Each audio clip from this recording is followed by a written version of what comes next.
to be more like you. Really? So, and you know what, for the fate of humankind, I think it would be great to have more Elon Musks. So what do we need to do to become more like Elon? I don't know if it's, I think it maybe sounds better than it is.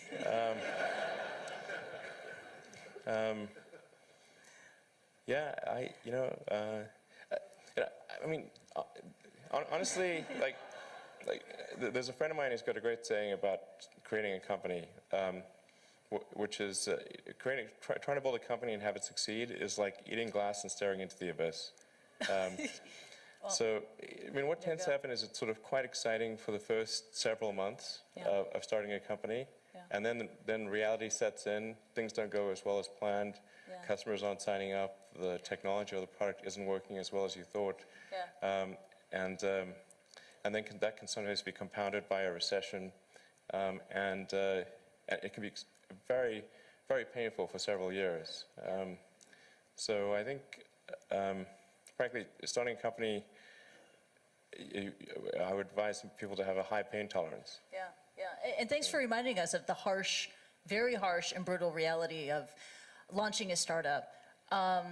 There is that Elon Musk / Tony Stark mystique. People think, you are, Robert Downey Jr. modeled his character, Tony Stark, Iron Man, on you. It's easy, it's fun. You're a superhero titan of industry. But it's really hard. It's really difficult. And it's something that requires perseverance and grit. Do you fear that maybe in this generation or the younger generation that they don't have that perseverance and grit to take on these really tough challenges? I think some people do.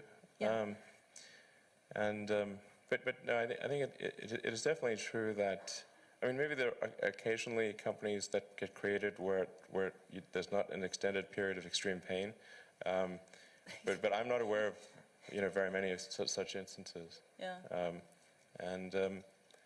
So, but I do think that new great entrepreneurs are born every day, and we'll continue to see amazing companies get built. But I would definitely advise people who are starting a company to expect a long period of quite high difficulty.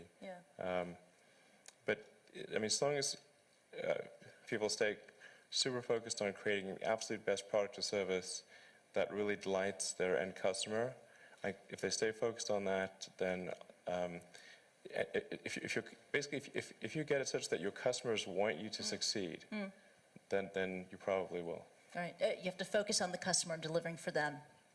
Make sure if your customers love you, your odds of success are dramatically higher. All the entrepreneurs in this room, they're listening to that message. And we're running out of time, so this is the final question.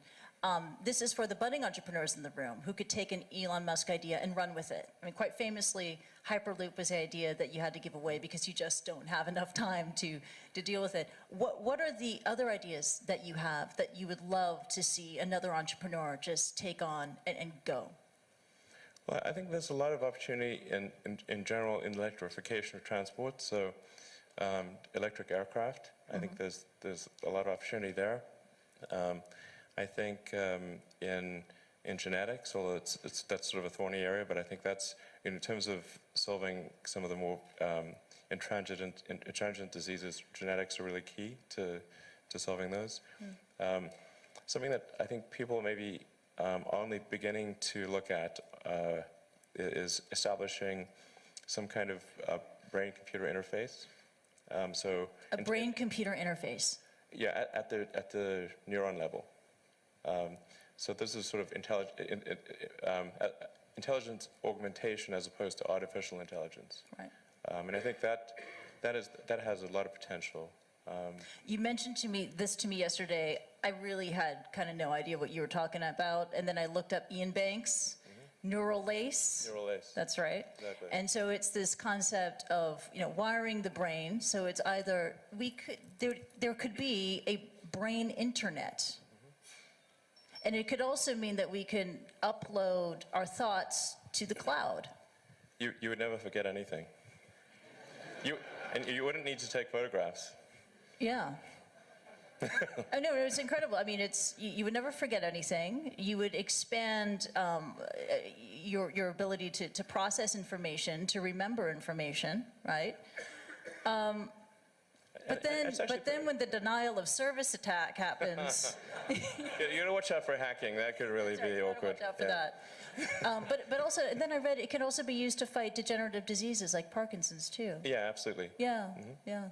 And I think it actually would be quite an equalizer as well, because I think the delta between, it would sort of even things out, I think.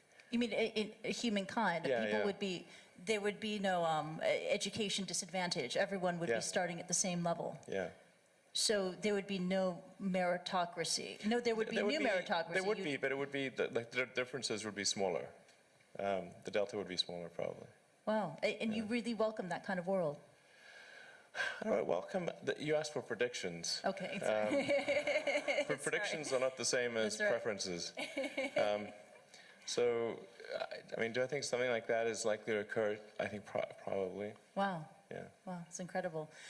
We could go on and on. Unfortunately, we have to wrap and leave it at that. Let's give it up for Elon Musk. That was really awesome. Thank you so much. Thank you.